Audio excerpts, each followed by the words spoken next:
Olá, meus amigos. Estamos aqui para mais algumas reflexões no nosso canal e de vez em quando adotamos algum livro e fazemos uma série de vídeos estudando passagens dessa obra. Já analisamos vários livros, às vezes não o livro em totalidade, mas alguns aspectos, alguns capítulos, né? E estamos aí aproximando do Natal, uma data tão significativa para todos nós, espíritas, cristãos, mesmo cientes de que Jesus não nasceu no dia 25 de dezembro, mas isso não importa. O que importa é que ele nasceu. Então, em homenagem a este homem singular, a este ser de luz, guia da humanidade, modelo de vida para a humanidade terrestre, esse ser sem igual na historiografia humana, esse mestre por excelência e senhor das nossas vidas, nós vamos fazer alguns quadros intitulados Entrevistas com Jesus. Sim. Antes eu peço a você que já deixe aí o seu like, depois compartilhe o vídeo, comente alguma coisa. Nós vamos estudar um pouco algumas passagens de um livro muito interessante, publicado pelo professor José Pinheiro de Souza. O livro com este título, Entrevistas com Jesus, Reflexões Ecumênicas. 400 perguntas e respostas. Essa é a terceira edição revista e atualizada. Eu conheci o professor José Pinheiro de Souza através do meu querido amigo, professor José Reis Chaves, um dos maiores biblistas espíritas do Brasil, a quem envio um carinhoso abraço. José Reis Chaves, autor do livro sobre a reencarnação na Bíblia e na ciência, A Face Oculta das Religiões, um primor de livro. Tive a alegria de ele prefaciar o meu livro Fé e Razão, Descobrindo o Sentido da Vida, que foi publicado pela editora Chico Xavier. O Chaves é um grande amigo, um grande irmão espiritual, que tem um trabalho muito lindo no campo, na relação Bíblia e Espiritismo. E foi através dele que eu recebi o livro do José Pinheiro de Souza e depois contatei o professor José Pinheiro de Souza, que me enviou a obra dele completa. Ele tem vários livros, inclusive obras maravilhosas, como o livro Paulinismo, né? Foi através da obra de José Pinheiro de Souza, desse professor, que eu fui entender, né, por que eu achava estranho quando eu lia o Evangelho de Jesus e lia o restante da Bíblia, inclusive as epístolas de Paulo.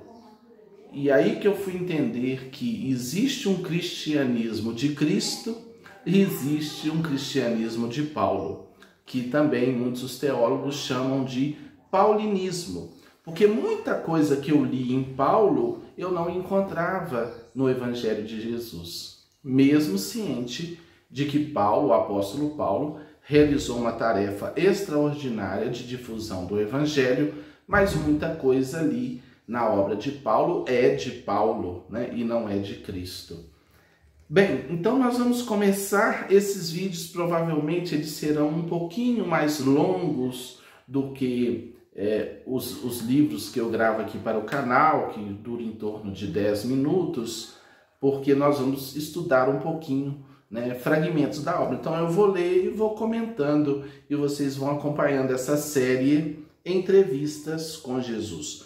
E as dúvidas, né, que surgirem, por gentileza, podem colocar as perguntas nos comentários do vídeo. Eu vou depois pinço essas perguntas, né, se vocês desejarem, e posso abordar aqui com vocês. Estou aqui com um fundo, né, os nossos livros na livraria Altos Planos, aqui no Instituto Rossano Sobrinho. Quero também apresentar mais uma vez o nosso lançamento, Curando a Alma, publicado agora esses dias pela editora Frei Luiz, do Rio de Janeiro. um livro, ficou lindo o trabalho, né? Aqui uma sinopse. E quem quiser a obra, entre em contato conosco pelo telefone 32984553383. Solicite a obra, um bom presente de Natal. Se dê esse presente, dê a alguém também. É só falar com Ângeles, que cuida da livraria. Vamos ao texto do professor José Pinheiro de Souza, né, do livro Entrevistas com Jesus. O texto foi todo elaborado assim. Ele faz uma pergunta e depois conjectura Jesus respondendo. E não há nenhum problema nisso, né? Ele está conjecturando à luz dos estudos que ele fez, né? José Pinheiro de Souza quase se tornou padre. Foi no seminário que ele contatou essas questões bíblicas, acabou deixando o seminário e depois contatou o Espiritismo. Vamos ver o que ele escreve. Primeira pergunta, no capítulo intitulado Não Importa o Caminho. Ele pergunta: Jesus, tenho muito prazer em poder entrevistá-lo sobre uma série de questões religiosas que vêm desafiando o diálogo entre as religiões ou entre divisões de uma mesma tradição religiosa, particularmente entre as várias subdivisões do cristianismo e entre o cristianismo e religiões ou filosofias tradicionalmente não cristãs. Quero dizer-lhe que, embora eu tenha mudado minha antiga concepção dogmática sobre a sua pessoa, continuo a ter pelo Senhor grande reverência e admiração e continuo tentando pautar minha vida pela sua mensagem de amor a Deus e ao próximo. Por isso, vou iniciar esta nossa primeira entrevista sobre o fenômeno religioso, perguntando-lhe se o senhor ficou decepcionado comigo porque eu, em 1996, deixei o catolicismo para aderir à filosofia reencarnacionista, inclusive tornando-me simpatizante do espiritismo kardecista, doutrina inconciliável com as crenças dogmáticas do cristianismo tradicional. Então ele conjectura uma pergunta, né? Quero apenas, não vou dizer que vamos concordar com tudo que vamos ler aqui, mas o objetivo é esse mesmo, a gente estudar, né? Estudar não é concordar, é analisar, interiorizar e praticar. Não existe espiritismo kardecista, né? Essa expressão foi cunhada no Brasil para dissociar o espiritismo de outras práticas religiosas mediúnicas, né? Medianímicas. Então, existe espiritismo, né? Porque kardecista dá a impressão que o espiritismo é de Kardec, e não. O espiritismo é dos espíritos. Kardec foi um dos seus organizadores no plano físico, né? O principal, aquele que deu o início ao processo, a sistematização do conhecimento espírita. Nós o chamamos de o codificador, quer dizer, o organizador do ensino vindo dos espíritos superiores. Resposta, né, a conjectura dele da resposta de Jesus. Pinheiro, para Deus não importa o caminho.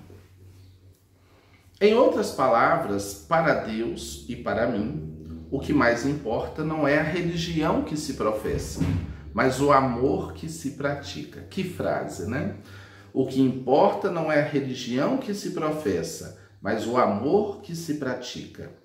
Em termos mais explícitos, na hora de uma pessoa ir prestar contas a Deus de sua vida terrena, Deus não vai querer saber se essa pessoa foi católica, evangélica, budista, espírita, umbandista, esotérica, ateia, etc. Mas se ela tentou pautar sua vida pela lei do amor, isto é, se praticou a caridade, se ajudou o irmão necessitado, se foi uma pessoa justa e honesta, se cumpriu os seus deveres, se não foi preconceituosa contra os irmãos de crenças religiosas diferentes, se não teve a intenção de impor suas crenças aos membros de outros credos religiosos e ou filosóficos, se não defendeu sua religião como a única verdadeira, e etc. Pois o que importa mesmo para Deus, convém repetir, não é a religião que se professa, não importa o caminho, mas o amor que se pratica. Não fique, portanto, angustiado, Pinheiro, porque você deixou a fé católica em favor da doutrina espírita, da qual você se declara simpatizante, pois o espiritismo também é cristão. Não no sentido de que adere aos dogmas do cristianismo convencional, mas no sentido de que se fundamenta em seu aspecto religioso no código de moral universal que ensinei, resumido na lei do amor. Amor no sentido de altruísmo, doação, caridade, ele negritou a palavra caridade, fraternidade, etc. Tanto é assim que o seu lema religioso é: fora da caridade não há salvação. Que coisa linda de se ler, né? Isso rompe todas as cercas, todos os muros. Foi o que Allan Kardec disse, né? Não é fora da igreja não há salvação, fora da fé não há salvação, porque são cercas, né? Mas é fora da caridade, que é o amor em ação, que vem a salvação. Que, como eu explico no nosso livro, Curando a Alma, salvar é curar. Salvação é curar a alma. Curar o quê? O nosso egoísmo, a nossa maldade, o nosso apego, o nosso pessimismo, as nossas doenças morais, as nossas doenças emocionais. Então, é o amor, o grande antídoto para todos os males da alma. Por isso, fora da caridade não há salvação. Então, não importa onde você está, o que importa é como você vive. Naturalmente que o conteúdo que você ingere do ponto de vista espiritual, o conteúdo intelectual, o conhecimento vai fazer a diferença na sua prática, na sua vivência, na sua lida diária, na sua convivência com os seus irmãos. Então, vamos estudando aí, o vídeo não ficou tão longo e vamos para o próximo vídeo da série Entrevistas com Jesus. Deixe um comentário o que você pensa, né, dentro desse tema, quem é Jesus para você, né? Vamos estudar juntos. Luz e paz.